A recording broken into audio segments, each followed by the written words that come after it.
Здравствуйте! В эфире информационный выпуск Камшек-Шара и я ее ведущий Нарсула Бухба. Расскажем о самых важных событиях в стране и сегодня в выпуске. Клондайк знаний. Сухумской горской школе номер 10 имени Нестора Лакоба в этом году исполнилось 160 лет. Да будет свет. Ведутся работы по восстановлению освещения трассы Псоу-Сухум. Объект туристического значения. В эко-отеле Гаруда Глэмпинг готовятся к приезду туристов.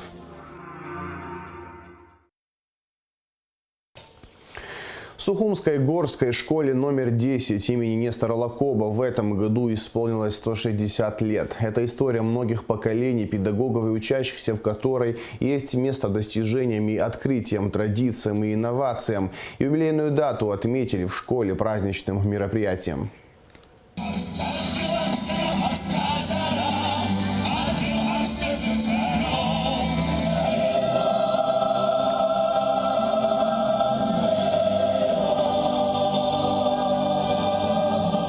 160 лет – это целая жизнь, богатая событиями и историей.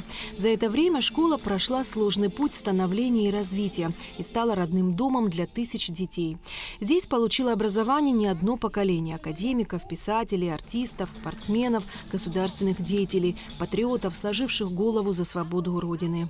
Основной упор – воспитывать поколение в духе абхазства, морально-этического кодекса. 56 выпускников наших сложили головы, защищая Родину во время Отечественной войны в Абхазии. Каждый класс носит имя наших выпускников. Большая работа проводится в патриотическом плане. Классные часы. Мы участвуем во всех патриотических соревнованиях. У нас учителя начальной военной подготовки Квицыня Руслан Шотович и Адли Балаша Зурабович очень ответственно относятся к своей работе. И вот конкурсанты в этом году, которых они готовили, выиграли в городском конкурсе строя песни. Сегодня школа – особая территория. Методический, информационный и социокультурный центр. Визитная карточка школы – ориентированность на всестороннее развитие учащихся, преемственность поколений. Здесь созданы все условия для того, чтобы дети постигали науки, учились мыслить, творить, добиваться поставленных целей.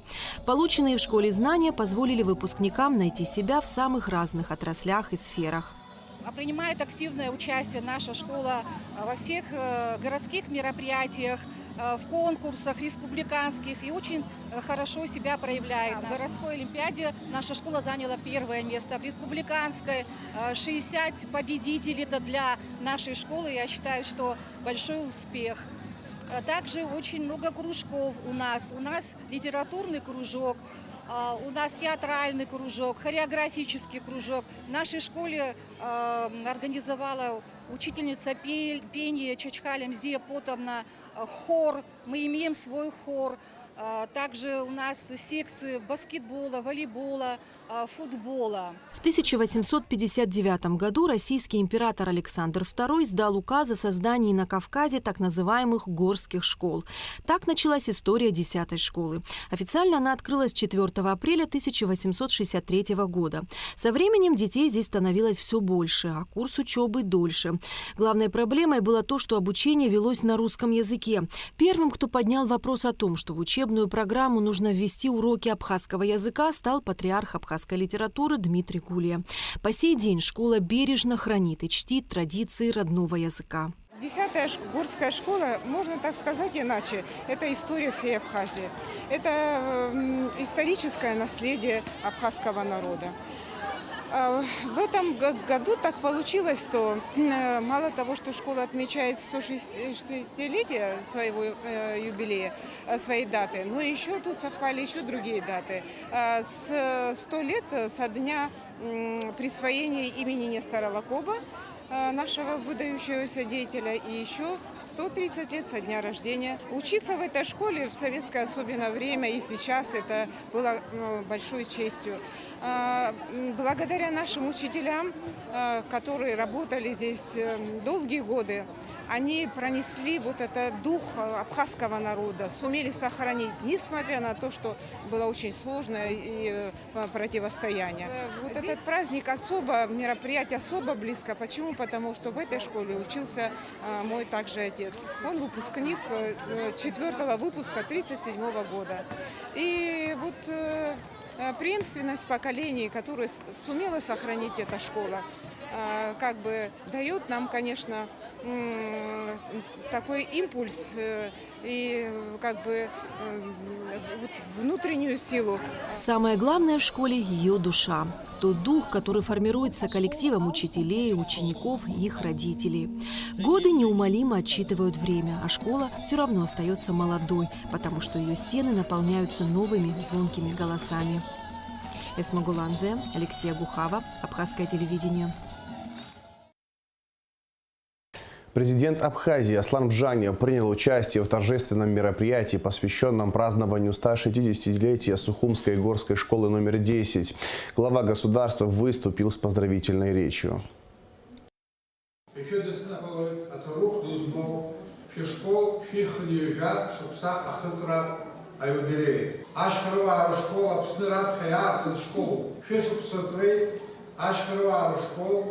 Апсны оценила шадерская лакоба есть афричте. Абран ялагит и наука аша апсны оцарава отзывы рыбья. А школ аучтымтаться предлагала дала иду с наукой, культурой рычератны.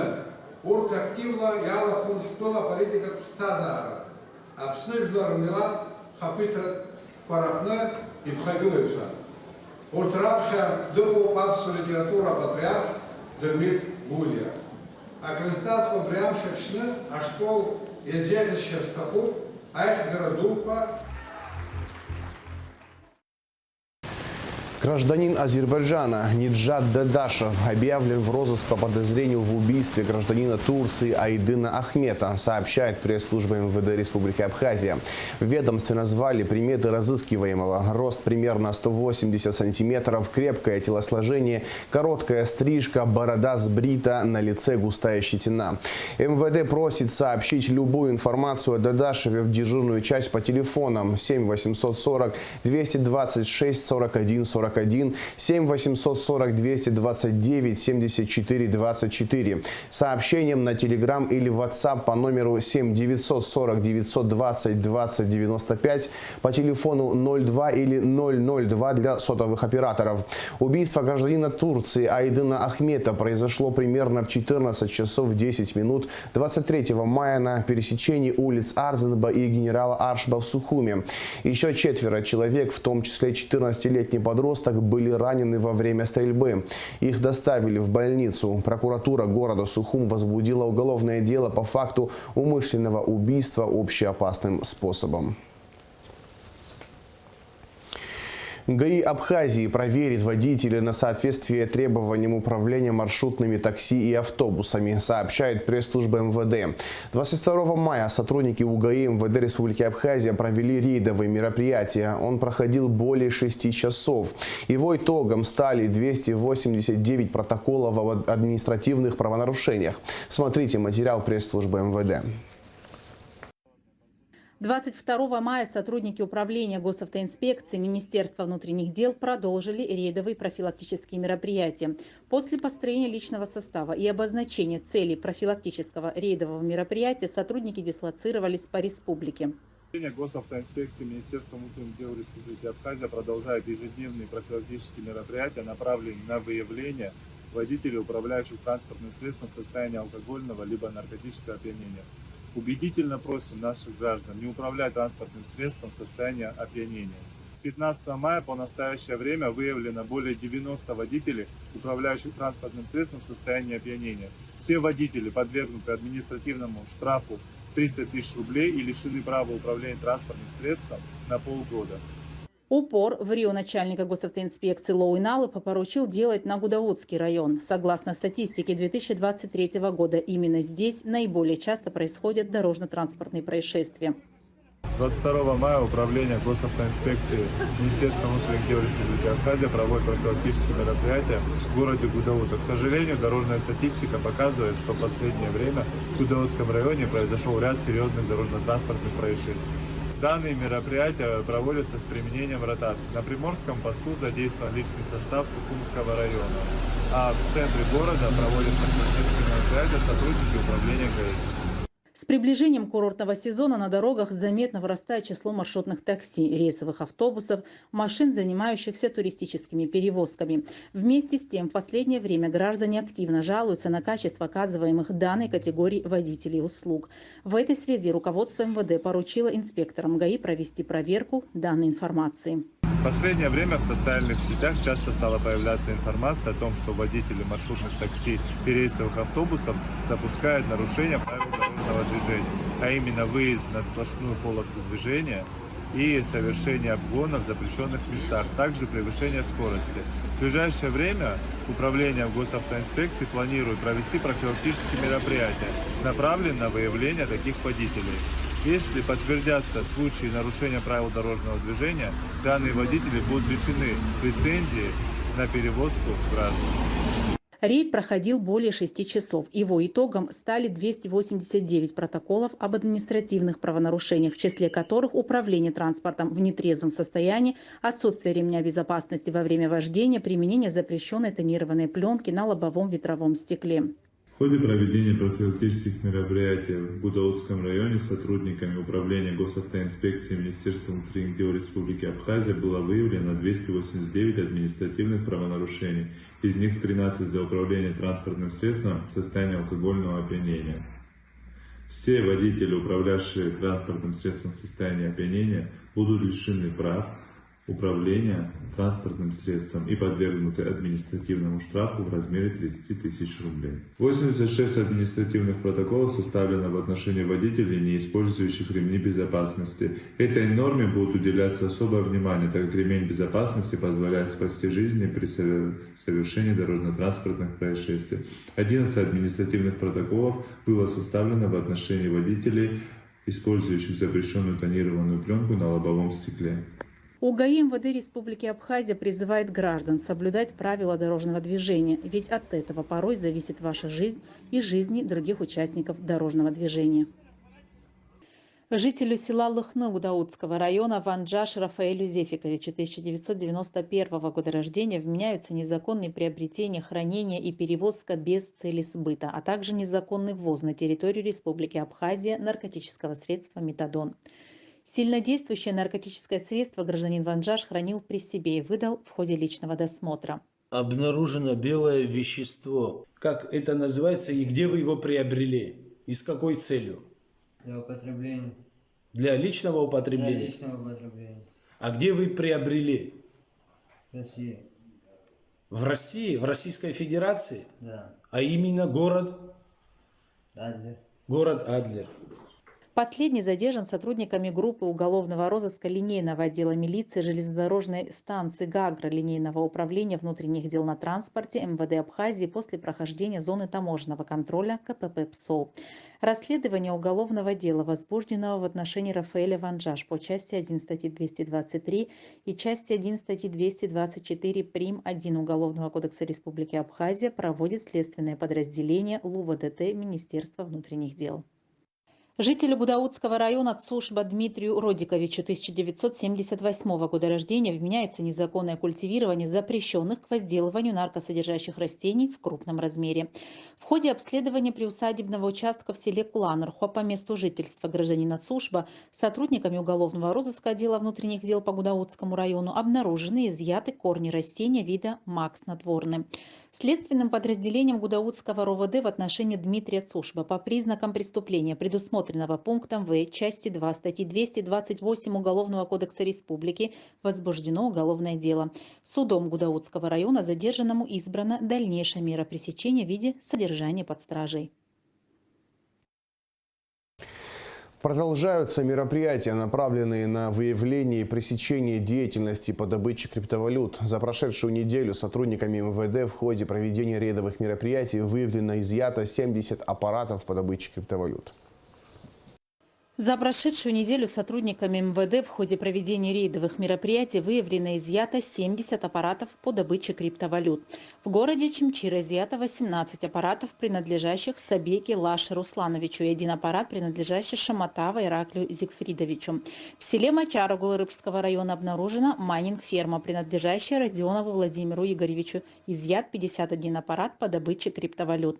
За отчетный период с 5 февраля текущего года проверено 888 объектов, изъято 1707 единиц майнинг-устройств. По поручению президента Астана-Бжаня ведутся работы по восстановлению освещения трассы Псоу-Сухум. Ремонт осуществляется в рамках инвестпрограммы на 2023 год. Все подробности у Алики Трапш. Линия освещения республиканской трассы Псоу-Сухум была введена в эксплуатацию около 10 лет назад. За это время плафоны пришли в негодность. По поручению президента Аслана-Бжаня еще в январе текущего года начались работы по замене осветительных приборов. Специалисты покрасили опоры краской, устойчивой к атмосферным воздействиям. Планируется заменить 5500 плафонов. В настоящее время подрядная компания «Апснелайт» проводит монтажные работы в районе Пицунского поворота. На данный момент поменено уже более 2200 светильников. Работы ведутся в штатном режиме. Единственное, есть моменты, влияющие погодные факторы, которые нам не дают работать. Но в целом работы ведутся. Планируем, что в нужные нам сроки мы уложимся и замонтируем освещение до Сухума. Протяженность дороги от Сухума до Псо около 120 километров. На этом участке установлено порядка 3000 опор. Около сотни из них в результате ДТП сильно деформировались. Их также заменят на новые. На освещение трассы на участке Сухум-Псо в 2023 году в рамках инвестпрограммы заложено 105 миллионов рублей. Замене подлежат 9 трансформаторных подстанций, которые обеспечивают электроэнергией данную линию. Частичная замена СИПа, то есть самого провода. Там, где заменили трансформаторы, освещение уже включили. Это подъездная дорога к границе, там уже ночью освещается. И частично там до Гагры, там, где трансформаторное хозяйство было в порядке, освещение уже включили. Также реализуется второй этап освещения автодороги Сухума-Чимчира. Тоже в рамках инвестпрограммы выделено 105 миллионов рублей. Там во втором этапе необходимо установить порядка 600 опор, 1200 светильников, там около 5 трансформаторов. Работы уже ведутся, более 100 опор установлены. Работы по освещению республиканской трассы на участках Псоу-Сухум и Сухума-Чимчира планируют завершить до 30 сентября. Алика Трапш, Тимур Лугохия, Абхазское телевидение. В турецком городе Каджаели в память о жертвах Кавказской войны состоялись скачки Апсуар-Шерюра. Такие мероприятия проводятся не первый год. Это стало традицией. Руководитель Абхазского культурного центра города Каджаели Кардия Чичба Хасан вручил памятные сувениры гостям из Абхазии и руководителю представительства Республики Абхазия в Турции Ибрагиму Авицба. تقبل يكون هوا يقدر يربن كلك يبقى أبسنا خيط كلرا يزسكو زجيزنا أنو حدو حيب خزوب أبرا يزود داري رتشونا أبسوا نسكي أرا يوي أشكا أبسوا رتشكا يوي أكتي أي بتبي أخبطي أتبرز كوكو ويزها دار ذا إنترس رمو هوا يقدر أبرا خيانة أبرا أنو حدو يخوب شرزها. По поручению министра здравоохранения Эдуарда Бутба состоялась рабочая поездка абхазских медиков в Сочинскую городскую клиническую больницу номер 4, сообщает пресс-служба Минздрава. Исполняющий обязанности главврача республиканской больницы Эрик Хатхуа встретился с главврачом Сочинской больницы Игорем Лукьянченко. Обсудили вопросы по организации работы медучреждений. Абхазские специалисты ознакомились с работой некоторых отделений Сочинской больницы и основами администрирования медучреждения. Главврачи договорились о бесплатной стажировке медиков из Абхазии в 4-й городской больнице Сочи. Такая практика, по словам Эрика Хатхуа, весьма востребована и необходима нашим врачам.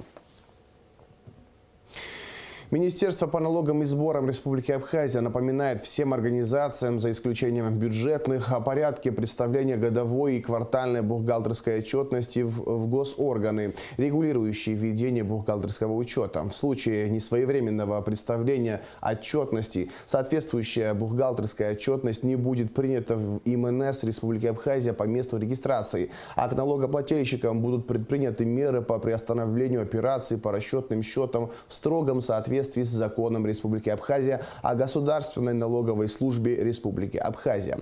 В случае уклонения от ведения бухгалтерского учета, искажения бухгалтерской отчетности и несоблюдения сроков ее представления и публикации следует привлечение к административной или уголовной ответственности в соответствии с законом Республики Абхазия. Сухумский район объектами туристического значения не столь богат, но вместе с тем обладает достаточными ресурсами. Один из наиболее крупных объектов туризма – это Гаруда Глэмпинг. В рамках подготовки к курортному сезону эко-отель посетили глава Минтуризма Теймураз Хишба и глава Сухумского района Алхас Читанава. Глэмпинг «Гаруда» – эко-отель в живописной предгорной местности Сухумского района. Чтобы добраться до него от столицы, понадобится чуть более 15 минут. Дорога, конечно, не совсем комфортная, требует ремонта, но путь того стоит. Тем более, что в перспективе администрация Сухумского района рассчитывает изыскать средства на ее ремонт. Ведь этот эко-отель, набирающий популярность, исправно пополняет госбюджет. К примеру, налог на землю составляет порядка $500 000 рублей. И такая инспекционная поездка подчеркивает, насколько данная отрасль важна для экономики республики, в частности для бюджета Сухумского района. Такого рода объекты мы крайне заинтересованы в их развитии и вообще реализации. И наша позиция, и позиция руководства страны, это подчеркивается на всех совещаниях, что максимальный комфортный режим для бизнесменов, для того, чтобы все эти бюрократические вопросы были максимально разрешались. Встреча главы Сухумского района Алхаса Читанава с министром туризма Теймуразом Хишба состоялась на территории эко-отеля в рамках визитов объектов курортного значения для подготовки к курортному сезону. Мы знаем, что в Сухумском районе 9 мест размещения, более 250 койко-мест. Мы находимся, на мой взгляд, в очень интересном месте. Глэмпинг Гаруда – это на самом деле флагман этого направления не только в Сухумском районе, но и в Абхазии в целом. Сегодня это направление очень востребовано вообще во всем мире.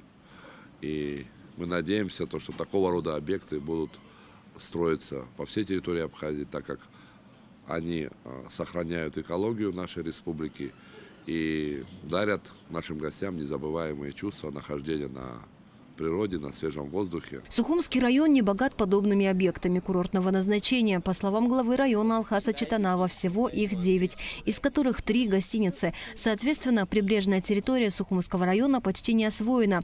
А это значимый потенциал для сферы туризма и существенные перспективы для пополнения бюджета республики. Что же касается самого глэмпинга Гаруда, то здесь активно готовятся принимать гостей. По информации отдела бронирования, показатели брони этого года выше предыдущего. Рабочая поездка на посещении эко-отеля не завершилась. Главы Минтуризма и Сухумского района посетили ряд других объектов. Асида Малия, Эльдар Дамиров, Абхазское телевидение. Сандро Ашуба стал победителем Кубка вузов Москвы по вольной борьбе в программе 35-х Московских студенческих спортивных игр, сообщает пресс-служба Госкомитета по делам молодежи и спорту. Соревнования прошли 20 мая в Москве. В турнире приняли участие 105 участников в составе 7 команд. Спортсмен является воспитанником тренера Игоря Бирая. В завершении выпуска расскажем о погоде. В четверг, 25 мая, местами ночью и утром возможен слабый дождь, гроза. Температура воздуха ночью 12-17, днем 20-25 градусов тепла. Температура морской воды плюс 15 градусов.